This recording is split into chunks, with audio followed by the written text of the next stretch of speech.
올라오신 의원 여러분, 지난 한 주간은 잠시였지만 눈도 내리고 또 기온도 올 겨울 들어 가장 매서운 추위를 나타내었습니다. 이제 올해도 2주간을 남겨두고 있는데 또 다음 주면 또 성탄절을 맞게 됩니다. 저는 또 주간 동안에 또 몸이 굉장히 연약해서 힘든 가운데 있었습니다. 오늘 또 여러분과 강단에서 제가 말씀을 전하게 되어 또 하나님께 감사를 드립니다. 잠시 기도하고 말씀을 전하겠습니다. 사랑하는 하나님 아버지, 우리는 지난 한 주간을 세상에서 살다가 오늘 이 시간 하나님 앞에 나왔습니다. 오늘 또 하늘의 양식을 사모합니다. 주님, 우리가 듣겠사오니 말씀하여 주시옵소서. 그리고 그 말씀대로 사는 것이 우리의 기쁨이 되게 하시고 그 말씀대로 살 수 있도록 지금 이 한 시간에 우리의 믿음을 더욱 부릴 듯하게 하여 주시옵소서. 주 예수 그리스도 이름으로 기도하옵나이다. 아멘. 11월과 12월 두 달에 요한복음 1장을 살펴보고 있는데, 요한복음 1장은 마치 창세기 1장 1절처럼 굉장히 장엄한 구도로 출발을 했습니다. 예수님의 참 하나님 되심과 참 사람 되심을 효과적으로 증언을 했습니다.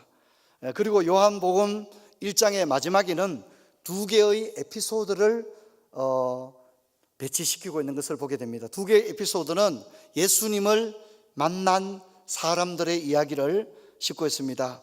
그 중에 하나를 오늘 우리가 살펴보게 되겠습니다. 세례 요한은 언제나 많은 사람들의 인기를 한 몸에 받았고 또 사람들로부터 많은 기대감을 한 몸에 받았습니다. 하지만 세례 요한은 사람들이 자신을 향하는 시선을 그리스도에게로 돌리도록 했습니다.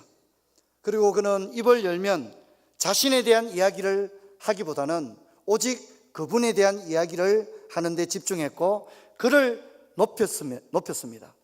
결코 자신을 높이는데 시간을 사용하지 않았습니다. 그는 오직 그리스도에게만 집중을 했습니다. 그리고 이제 오늘 본문에도 보면 이 세례 요한이 하나님의 어린 양이라고 예수님을 소개하는데 그 이야기를 들었던 두 사람이 나옵니다. 그 두 사람은 세례 요한의 제자입니다. 그런데 오늘 이 두 제자가, 세례 요한의 제자였던 이 두 제자가 이제 더 이상 세례 요한의 제자가 아닌 누구의 제자가 되는 거죠? 예수님의 제자가 되는 장면이 나옵니다. 그런데 세례 요한의 제자였던 두 제자가 예수님의 제자가 되는 이 장면이 굉장히 자연스럽습니다. 조금의 어떤 갈등의 요소가 등장하지 않습니다. 선생이 바뀌고 추종자가 바뀌는에도 불구하고 이 부분이 너무나도 자연스럽게 등장되고 있습니다. 세례 요한은 자신을 따르던 두 제자에게 자신만을 따르도록 강요하는 것이 아니라 오히려 자신을 바라보지 말고 예수님을 바라보도록 시선을 예수님에게로 인도합니다. 그리고 바로 저분이 내가 이야기하던 바로 그분이다, 이렇게 이야기합니다. 그리고 이 두 제자가 예수님을 따를 수 있도록 자연스럽게 이끌어주는 분위기를 보게 됩니다. 세례 요한은 끈질기게 끊임없이 그리스도를 외쳤습니다. 그야말로 그는 광야에 외치는 자의 소리였습니다. 그는 단순히 말로만 저와 그분은 비교할 수 없습니다, 나는 그분의 신발끈을 풀 수도 없는 사람입니다 라고 말하는 데서 끝난 것이 아니라 구체적인 행동 역시도 자신의 고백과 일치했음을 보여주고 있습니다. 특별히 그는 회개하라, 천국이 가까웠다고 외쳤습니다. 또 도끼가 나무 뿌리에 놓였다고 외쳤습니다. 그런데 세례 요한에게서 우리는 어떤 점을 발견할 수 있느냐면 세례 요한은 경계선을 넘어가지 않고 있다는 것입니다. 세례 요한은 오직 자신에게 부여된 사명에 충성하고 있다는 것입니다. 세례 요한은 이런저런 얘기를 하지 않습니다. 자기에게 부여된 메시지만을 정합니다. 그것은 죄에 대한 경각심이었습니다. 회개하라, 천국이 가까웠다. 독사의 자식들아, 그리고 도끼가 나무 뿌리에 놓였다, 이렇게 말합니다. 그것은 메인이 자신이 아니기 때문입니다. 자신은 단지 오실 그분의 길을 예비하는 위치에 지나지 않았습니다. 그래서 그는 자신에게 부여된 메시지만을 전하는 것을 볼 수 있습니다. 이 말도 했다가 저 말도 했다가 그렇게 하는 것이 아니라 오직 제의 경각심을 일으키는 메시지만을 전하고 있다는 사실입니다. 그리고 때가 되었을 때에 자신의 두 제자마저도 누구에게로 이끌어줍니까? 예수님에게로 이끌어주는 그런 장면을 보게 되어집니다. 저는 세례 요한에게서 사명자가 가져야 될 태도와 모습을 저는 보게 됩니다. 여러분, 우리 모두는 하나님으로부터 부여받은 사명들이 있는 줄 믿습니다. 여러분, 우리는 이것을 인정해야 합니다. 그리고 거기에 충성을 다하는 모습을 가져야 합니다. 절대 소위 말하는 오바를 해서는 안 된다는 거죠. 그런데 세례 요한은 정도를 지켰습니다. 자신에게 부여된 사명에만 충성을 다했다는 것이 굉장히 중요합니다. 여러분, 우리는 푸른 초장교회 세례 교인인 줄로 믿습니다. 그 말은 여러분은 서울 사랑의 교회나 대구 서문교회나 그런 교회의 영적인 다스림을 받는 게 아닙니다. 여러분은 푸른 초장교회 세례 교인이고 입교인입니다. 또 여기 있는 권사님들도 푸른 초장교회 시무 권사하고 장로님들도 푸른 초장교회 시무 장로라는 사실을 잊어서는 안 됩니다. 여러분, 우리 모두는 모두의 주관이 있고 자신의 신념이 있지만 우리 모두는 또한 몸 대신 주님의 교회에 속한 자들인 줄로 믿습니다. 이것이 굉장히 중요합니다. 그래서 우리는 교회의 관할과 치리에 복종할 수 있는 그런 마음을 반드시 가져야 됩니다. 제가 이제 종종 보면 주일에 우리 교회에 나오지 못할 때도 있지 않습니까? 근데 어떤 분은 토요일쯤에 저에게 문자 메시지를 보내요. 목사님, 제가 이번 주일은 교회에 갈 수 없게 되었습니다. 이런저런 일로 제가 이렇게 출타를 하게 되어서 주일 예배를 드릴 수 없게 되었습니다. 목사님, 다음 주일에 교회에서 뵙도록 하겠습니다. 이렇게 문자 메시지를 보내는 분이 계세요. 저는 이걸 굉장히 귀하게 느낍니다. 여러분, 우리는 마음대로 내가 오늘 바쁘니까, 나 오늘 스케줄이 있으니까, 나 오늘 교회 갈 수 없어. 물론 그럴 수 있습니다. 그런데 여러분, 우리는 그렇게 할 때에도 반드시 교회의 영적인 지도자들에게 그런 사실을 반드시 알려야 됩니다. 새신자가 아니라면, 적어도 교회의 관할, 교회의 질서를 아는 사람이라면 반드시 그렇게 해야 됩니다. 그래서 목사님이 기도해주고 그럴 필요가 있습니다. 그런데 어떤 분들은 아주 자유롭습니다. 아주 자유롭습니다. 여러분, 우리는 자유로운 것이 아니라 그리스도에게 속한 자들인 줄로 믿습니다. 이걸 어떤 경우에도 잊어서는 안 됩니다. 여러분, 어려운 일이 생기고 기도할 일이 생기면 반드시 저에게 기도할 일에 대하여 이야기해 줘야 됩니다. 왜냐하면 제가 하는 일이 말씀 전하는 것과 기도하는 일이 제 일이기 때문입니다. 우리 목사님 바쁜데, 여러분, 그건 굉장히 잘못된 자세입니다. 목사님이 알도록 이런 어려운 문제가 있으니까 기도해 줄 것을 자신의 담임 목사에게 반드시 이야기해야 됩니다. 그래서 기도해 주시도록, 여러분, 그것은 여러분의 권리고 또한 의미이기도 합니다. 저는 이것이 굉장히 중요하다고 생각합니다. 여러분, 저는 그런 부분에 있어서 세례 요한은 매우 성숙된 모습을 가졌다고 생각합니다. 자신의 위치를 알았습니다. 자신의 본분을 알았습니다. 자신의 미션이 무엇인지를 분명히 알았습니다. 그렇기 때문에 그는 결코 경도되지 않았습니다. 어긋나지 않았습니다. 지나치지 않았습니다. 오직 자신의 주어진 길들을 올바르게 갈 수가 있었습니다. 여러분, 우리 모두는 이 세상 살아가는 날 동안 우리가 소속된 이 지역교회의 세례교인으로서 또 이 교회에 등록된 성도로서 여러분, 우리가 영적인 질서를 이해하고 순종하고 따르는 저와 여러분 되기를 주의 이름으로 축원합니다. 여러분, 세례 요한이 만일 예수님과 어떤 경쟁 구도에 있고 갈등 구도에 있었다면 얼마나 험상궂었겠습니까? 세례 요한의 제자와 예수님의 제자가 서로 갈등을 일으키고 예수님과 세례 요한이 서로 힘대기를 하고 그러면 얼마나 우스꽝스럽겠습니까? 하지만 영적 나라는 그런 게 아닙니다. 여러분, 하나님의 나라에는 영적인 질서가 있는 줄로 믿습니다. 그래서 우리는 우리의 각자의 역할을 성실하게 하는 것이 굉장히 중요합니다. 그런데 세례 요한은 그 역할을 너무나도 잘했습니다. 만일 세례 요한이 인간적인 생각을 했다고 합시다. 2명의 제자들을, 야, 너희들은 끝까지 나만 따라. 여러분, 그러면 어떻게 되겠습니까? 하지만 세례 요한은 결코 그렇게 하지 않았습니다. 세례 요한들 자신을 따르는 이 2명의 제자를 사랑하지 않았겠습니까? 자신을 추종하는 이 2명의 제자에 대한 정이 없었겠습니까? 하지만 세례 요한은 2 제자를 자신에게 묶어놓고 하기보다는 이 2 제자를 누구에게로 인도했습니까? 누구에게로 인도했다고요? 예수님에게로 인도하는 이 장면을 볼 수가 있습니다. 우리 모두가 이런 생각을 해야 됩니다. 자신의 이름을 널리 알리고 명성을 드높일 수 있는 기회를 초계와 같이 버렸습니다. 그리고 그는 날마다 높아지는 길이 아닌 날마다 잊혀지는 길을 선택했고, 유명해지는 길이 아니라 모든 사람의 기억으로부터 잊혀지는 길을 선택을 했습니다. 그리고 날마다 그리스도를 높이는 말들을 끊임없이 반복했던 세례요한의 모습은 오늘 교회의 어떤 역할을 맡은 모든 이들이 배워야 할 그런 모범을 우리에게 보여줍니다. 세례요한은 자신의 두 제자를 그리스도에게 돌리는데요, 우리 성경을 같이 한번 읽겠습니다. 1장 38절 우리 같이 한번 읽겠습니다. 예수께서 돌이켜 그 따르는 것을 보시고 물으시되 무엇을 구하느냐 이르시되 랍비여 어디 계시오니까 하니 랍비는 번역하면 선생이라. 저는 이 장면이 굉장히 아름답다 이렇게 생각합니다. 굉장히 아름답다 이렇게 생각합니다. 여기에 나오는 주님은 바로 우리의 주님이십니다. 두 제자에게만 이런 방식으로 대하신 것이 아니라 저와 여러분에게도 우리 주님은 이렇게 따뜻한 분이라는 것을 보여줍니다.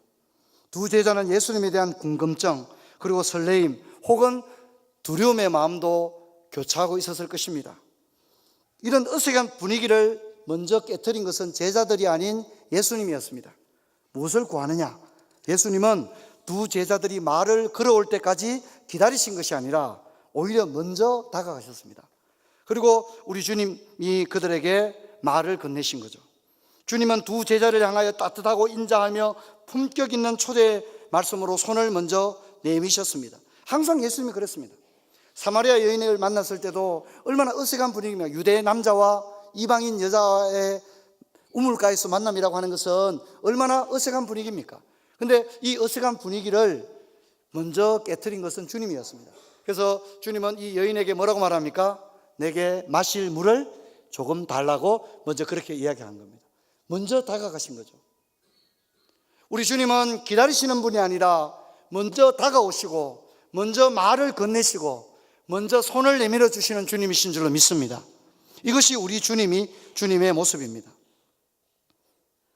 멀리 길을 잃고 헤매는 사람들도 찾도록 찾으시는 주님이시라면 주님을 찾아온 당신의 백성들에 대해서는 얼마나 따뜻한 마음으로 가서 맞이하겠습니까? 저는 우리 주님의 이런 모습을 환대의 모습이라고 생각합니다. 여러분, 우리 모든 그리스도인은 주님을 닮아서 우리가 쌀쌀 맞고 냉정하게 그저 다른 사람이 먼저 내게 말하기를 기다리는 자가 아니라 먼저 우리가 손을 내밀고 먼저 따뜻한 미소를 건네줄 수 있는 저와 여러분 되기를 주의 이름으로 축원합니다. 이번에 25 된 젊은 청년이 안타까운 생을 마감했습니다. 그 아들은 어느 한 가정의 외동아들입니다. 정말 저희 처대와 나이가 같은 그런 젊은 청년입니다. 그런데 그 청년이 죽었습니다. 저는 개인적으로 대통령에 대해서 좀 안타까운 마음을 가집니다. 이 사건은 그냥 우발적인 그런 단순한 산업 현장의 사건이 아닙니다.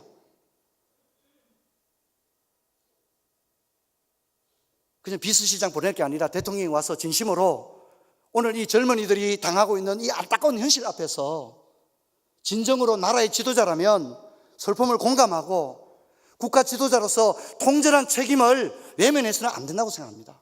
국가 업무가 굉장히 많겠지만은 여러분 알다시피 미국은 아프간 전쟁에서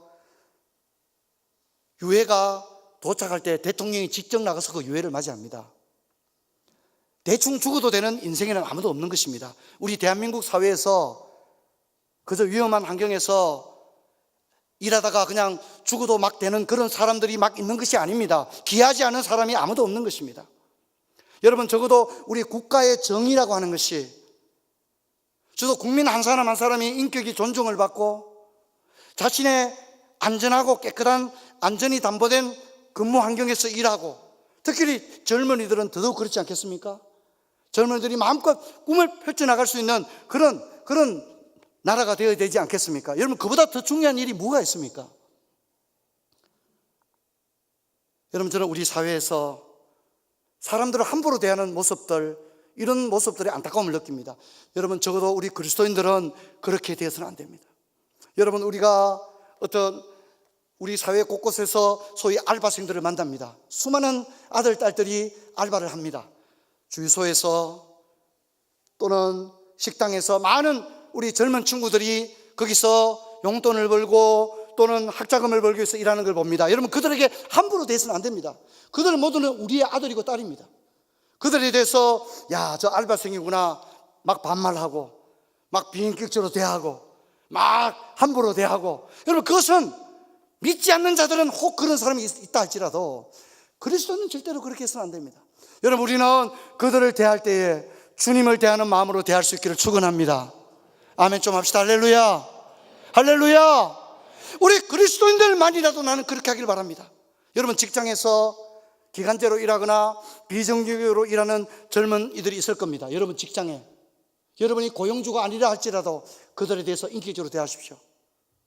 그들을 사랑으로 대하십시오. 또 그들이 좀 더 나은 환경에서 무엇보다도 돈은 조금 적게 벌더라도 안전하게 젊은 친구들이 일할 수 있도록 환경을 만들고 관심을 기울이는 저와 여러분 되기를 주의 이름으로 축원합니다. 그리고 우리의 많은 연로하신 어르신들이 있습니다. 아파트에도 계단을 청소하는 할머니들이 계시고 관리실에도 수많은 할아버지들이 계십니다. 여러분, 우리가 그들을 대할 때 우리 주님을 대하는 마음으로 대할 수 있는 저와 여러분 되기를 주의 이름 축원합니다. 오늘 우리 사회가 언제부터 이렇게 병들었습니까? 좀 더 많은 돈을 벌기 위해서 그렇게 자기 아들이라면 그렇게 위험한 환경의 포지션에서 7시에서 7시까지 일했다고 하지 않습니까?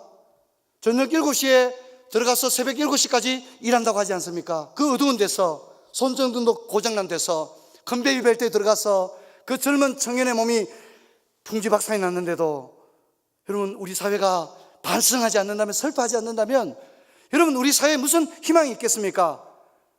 더군다나 믿지 않는 자들은 저리 한다 할지라도 적어도 우리 그리스도인들은 사람 한 명 한 명을 주님의 시선으로 바라볼 수 있는 은혜가 있기를 주의 이름으로 축원합니다. 축원합니다. 꼭 그렇게 하십시다.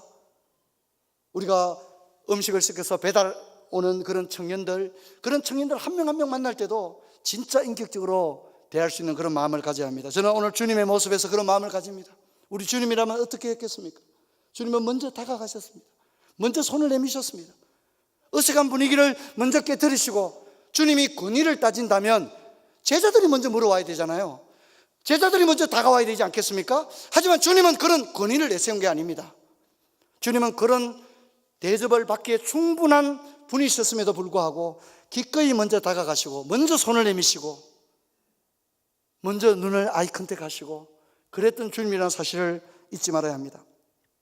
주님의 환대의 두 제자는 예수님을 랍비라 부릅니다. 아직 주님이 누군지 정확하게 모르기 때문에 랍비라고 이야기를 한 것 같습니다. 우리 성경을 같이 읽어봅시다. 39절 같이 읽겠습니다. 예수께서 이르시되 와서 보라. 그러므로 그들이 가서 계신 데를 보고 그날 함께 거하니 때가 10시쯤 되었더라. 아멘. 저는 여기서 예수님의 제자 훈련을 봅니다. 주님은 두 제자와 함께 주님의 숙소에서 온밤을 새우면서 수많은 대화와 토론을 나누었을 거라고 생각합니다. 10시쯤이라고 하는 것은 저녁이 가까웠다는 걸 의미합니다. 주님은 군중과 제자들에 대하여 각기 다른 전략을 가지고 사역을 했습니다. 군중 사역은 대중 사역을 말합니다. 구름같이 흔한 사람들이 주님께 나왔습니다. 그리고 주님은 그들을 외면하지 않았습니다. 그들에게 먹이셨고 기적을 베푸셨고 또한 저들에게 하나님 나라에 대하여 강론하셨습니다. 하지만 주님의 사역은 이런 대중 사역, 군중 사역으로 끝난 게 아니라 소수의 사람들과 함께 깊이 있는 대화와 한 사람 한 사람을 가르치고 격려하고 그들의 은사와 비전을 일깨워주고 그들에게 사명을 주시고 마지막에 가서는 그들에게 사역을 위임하시는 그런 주님의 모습을 보게 됩니다. 우리는 회중으로도 이렇게 모이지만, 그래서 주일 강단의 메시지를 듣지만 여기서 끝나는 것이 아니라 또한 목사님을 주일 낮설교의 설교자로도 만나야 되지만 소그룹에서 함께 성경을 가지고 말씀을 배우고 또 우리 자신의 삶을 이야기하고 또 주님이 우리에게 주신 비전과 은사를 이야기하고 그렇게 함께 유기적으로 그렇게 훈련하고 배우는 가정도 반드시 거쳐야 한다는 것입니다. 여러분, 우리는 가정에서 부부로, 자녀로, 학교에서는 사제지간으로, 교회에서는 목회자와 성도의 관계를 통해서 배우게 됩니다. 여러분, 예수님은 12명의 제자와 공생의 대부분인 3년을 집중했습니다. 시간의 대부분을 소수의 사람들에게 투자하셨습니다. 그들의 이야기를 듣고 여행을 하고 함께 먹으며, 또 때로는 꾸중하시기도 하시고, 또 둘씩 짝지어 전도 훈련도 보내시고, 그들과 함께 기도도 하시고, 그렇게 3년을 함께 보내셨습니다. 이것이 제자 훈련입니다. 저는 우리 푸른 초정기가 지난 20년 동안 제자 훈련을 해왔습니다. 이제 21기를 모집합니다.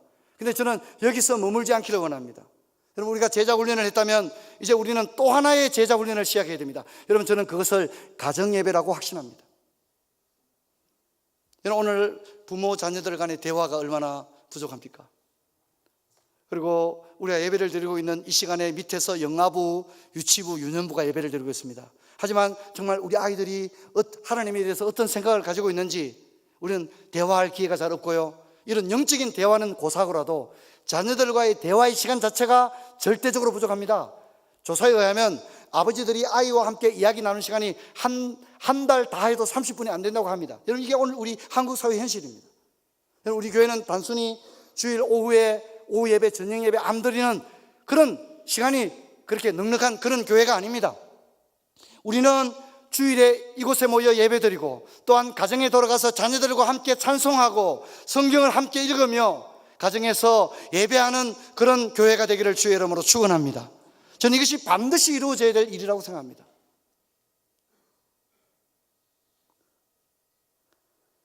이제 40절에서 42절을 보면 세례 요한의 제자였던 두 사람은 이제 주님을 만나 많은 대화를 나누는 가운데 이제 그 두 사람 중에 한 명이었던 안드레가 자기 형제 시몬을 찾아가서 말합니다. 우리가 메시아를 만났다. 이렇게 말합니다. 우리 한번 따라합시다. 우리가 메시아를 만났다. 이렇게 말합니다. 이것은 너무 단호하고 놀라우며 흔들림 없는 고백이었습니다. 우리가 메시아를 만났다. 안드레가 주님과 대화를 나눠보니 그분은 단순한 랍비가 아니었습니다. 그분은 구약 성경이 이야기한 오실이라고 하신 바로 그 메시아라는 걸 알게 되었습니다. 메시아란 말은 하나님의 아들이며 하나님이라는 걸 말합니다. 하나님이 이 땅에 오셨다는 사실을 안드레가 주님과의 하룻밤의 대화를 통해서 그런 결론에 도달하게 되었다는 것입니다. 그리고 안드레는 자신의 가장 가까운 형제인 베드로에게 복음을 전했습니다. 여러분, 메시아를 만났다 이렇게 말합니다. 그런데 중요한 것은 우리 성경을 한번 볼까요? 42절. 여러분, 펜을 가지고 밑줄을 끄시기 바랍니다. 데리고 예수께 오니라고 하는데 밑줄을 끄십시오. 저는 이것이 중요하다고 생각합니다. 안드레는 단순히 내가 주님을 만났다 하는 데서 끝난 것이 아니라 형제 베드로를 예수님께 데리고 왔다는 것입니다. 이것이 중요합니다. 저는 이것이 복음을 들은 사람의 사명이라고 생각합니다. 우리가 참으로 복음을 들었다면 우리는 복음을 자신에게서 중단되게 해서는 안 됩니다. 이 복음이 누군가를 통해서 나에게 전달되었고, 그리고 또한 나를 통해서 또 다른 사람에게 복음이 전해져야 됩니다. 복음이 나에게서 멈추게 해서는 안 된다는 것입니다. 복음이 안드레에게서 베드로에게 전해졌던 것처럼 우리도 복음을 전해야 됩니다. 그럼 복음 전도의 영순위는 바로 자신과 가장 가까운 사람입니다. 안드레에게는 베드로였고 빌립에게는 나다나엘이었습니다. 여러분도 여러분의 가장 가까운 사람에게 주 예수님을 전가하시기를 주의 이름으로 축원합니다. 복음을 전한다고 하는 것은 그들을 예수님에게로 데려오는 것입니다. 데리고 온다는 것은 복음을 들을 수 있는, 또 접할 수 있는, 받아들일 수 있는 최고의 환경을 만드는 것을 의미합니다. 참된 전도는 단순히 교회에 데려오는 데서 끝나면 안 됩니다. 여러분, 우리는 그들을 예수님에게로까지 이끌어야 됩니다. 우리는 교회에 와서 인생이 바뀐 것이 아니라 주님을 만났기 때문에 인생이 바뀐 줄 믿습니다. 교회까지는 왔는데 주님을 인격적으로 만나지 못하면 인생이 바뀌질 않습니다. 하지만 주님을 만나면 인생이 바뀔 줄 믿습니다. 믿습니다.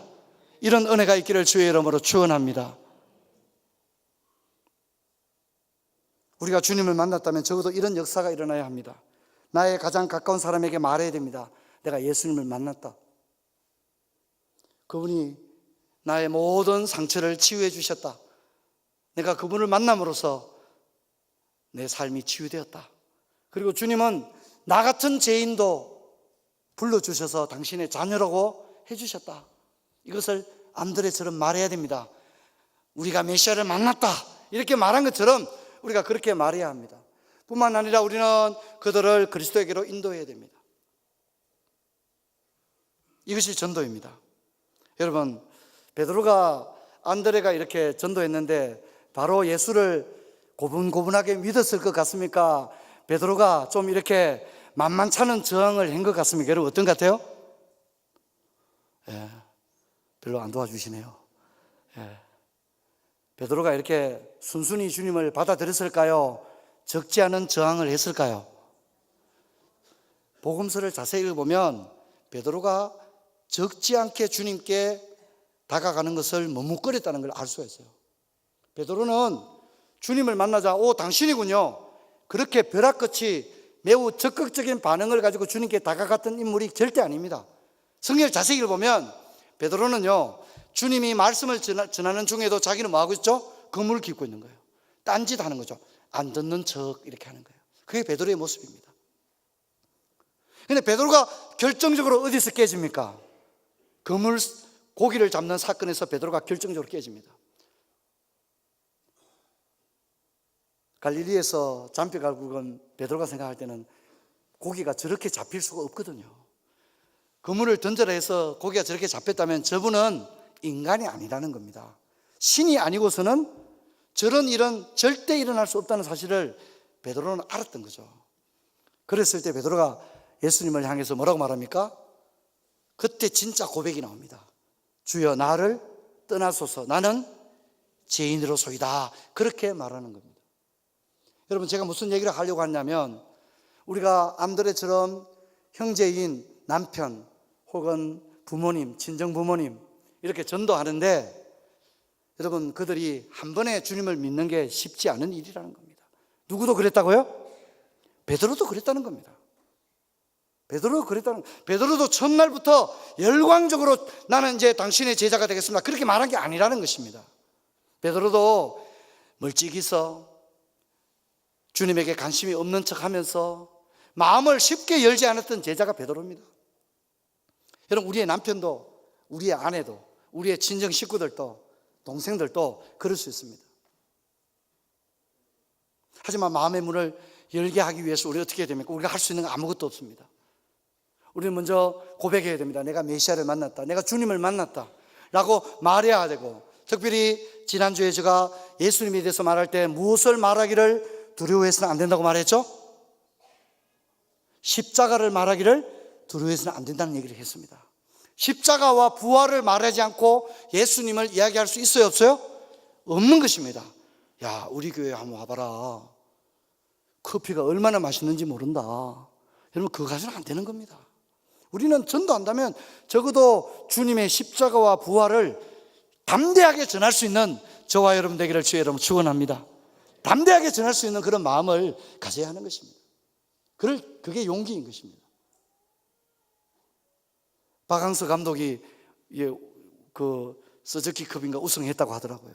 근데 이분이 아주 열심히 예배를 드리는 얘기를 들었습니다. 베트남의 교포교회를 언제나 주일이 되면 그 바쁜 훈련 여정 중에도 반드시 교회 와서 예배를 드린다는 겁니다. 거기 있는 분들이 올린 글을 읽어보니까 예배 드리고 집에 가버린 게 아니라 예배 끝났는데 그래도 끝까지 뒤에 앉아서 기도하는 사람을 보면 언제나 박항서 감독이라는 거예요. 그렇게 바쁜데도 기도하는 거예요. 그리고 시합이 경기가 있게 되면 그 교회 목사님에게 반드시 기도해달라고 또 기도받고 또 그렇게 대회에 나갔다는 얘기를 들었습니다. 그 부인은 권사님이라고 얘기를 하더라고요. 여러분, 우리가 대중적인 인기를 한 몸에 받을 때 내 신앙을 정직하게 드러낸다는 게 쉬운 일이 아닙니다. 하지만 여러분 잘 보시겠지만 경기 틈틈이 벤치에 앉아 뭐 합니까? 텔레비전을 안 보시나 봅니다. 벤치에 앉아 주로 뭐해요? 기도하잖아요. 골 한 골 딱 넣고 나면 바로 와서 기도하잖아요. 여러분, 저는 그런 모습이 필요하다고 생각합니다. 안드레처럼 주님을 만난 사람이라면 가장 가까운 사람에게 내가 예수님을 만났다고 분명히 말하고 그들을 데리고 예수님에게로 나올 수 있는 저와 여러분 되기를 주의 이름으로 축원합니다. 축원합니다. 2019년도에 담대하게 그렇게 하십시오. 믿지 않는 남편, 믿지 않는 자녀들, 믿지 않는 식구들, 부모님들, 그들에게 말하십시오. 어머니, 내가 시집가서 김수박 만나서 사니 못 사니 하고 애를 막 둘이나 서이나 놓고 이러면서 내 너무너무 힘들었고, 친정 어머니에게도 내가 다 털어놓지 못한 힘든 순간이 많았지만, 어머니 내가 주님을 만나서 참고 견디고 주님의 은혜로 오늘까지 나왔어요. 어머니도 교회 갔으면 좋겠어요. 내가 만난 주님 어머니도 만났으면 좋겠어요. 전할 수 있는 여러분 되기를 축원합니다. 언제까지 미룰 겁니까? 2019년도에 할 일 많지만은 다른 무엇보다 오늘 암드레처럼 가장 가까운 부모 형제에게 주 예수를 증거하고 내가 주님을 만났다고 이야기하고 그들을 예수에게로 인도하는 그런 은혜가 있기를 주의 이름으로 축원합니다. 베드로도 그렇게 했다는 것입니다. 베드로도 한 번에 주님을 만난 게 아니었지만 오늘 안드레가 베드로를 주님에게로 데리고 오는 장면을 보게 되어집니다. 말씀을 맺습니다. 세상에서 가장 불쌍한 사람은 주님을 만나지 못한 사람입니다. 여러분, 그들에게 복음을 전할 수 있는 것은 천사들이 아닙니다. 여러분, 그들에게 복음을 전할 수 있는 것은 우리의 우둔한 입술입니다. 여러분, 우리가 입을 열어서 내가 만난 주님을 간증하고 그들을 말씀을 들을 수 있는 이 환경인 예배당으로 예배 시간에 그들을 초청하는 여러분 되기를 주의 이름으로 축원합니다. 2018년도에는 마음에 결단하십시오. 부모 형제 그냥 내버려 두시겠습니까? 믿지 않는 남편 교회로 인도하십시오. 말씀을 들으면 우리는 그들을 믿게 할 수 없지만 주님의 말씀이 들어가면 역사가 일어날 줄로 믿습니다. 주님을 만나면 인생이 바뀌어지게 되는 것입니다. 그래서 2019년도에 우리 푸른초장의 온 성도들이 오늘 주님을 만난 안드레처럼, 그리고 다음 주에 살펴볼 빌립처럼 가장 가까운 이들에게 내가 만난 예수님을 증거하는 용기 있는 그리고 열매 맺는 한 해 되기를 주의 이름으로 축원합니다. 자리에서 일어나겠습니다. 제가 기도하겠습니다.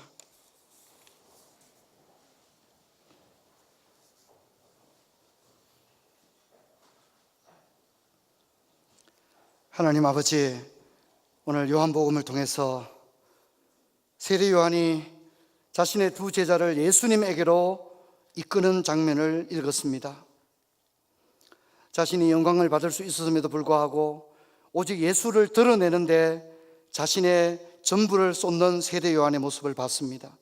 그리고 우리 예수님 두 제자가 다가왔을 때 어색해하는 그들을 위하여 먼저 손을 내미시고 먼저 말문을 열어서 그들과 함께 많은 이야기를 나누신 주님의 모습을 바라봅니다. 주님, 우리 주위에는 아직도 주님을 알지 못하는 가족들이 있습니다.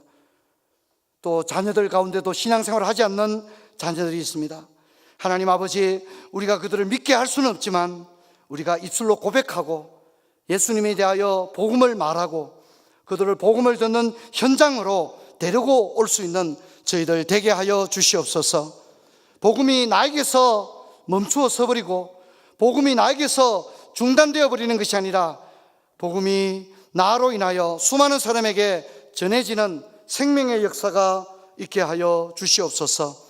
아버지, 우리 푸른초장교회가 2019년에도 도서관 신축과 아울러 이 지역사회에 주 예수를 힘있게 증거하는 교회로 쓰임받게 하여 주시옵소서. 그래서 2부 3부 예배 시간에 이 빈자리가 가득 채워져서 무탄 심령이 주님을 만나는 은혜의 장소가 되게 하여 주시옵소서. 주 예수 그리스도 이름으로 기도하옵나이다. 아멘.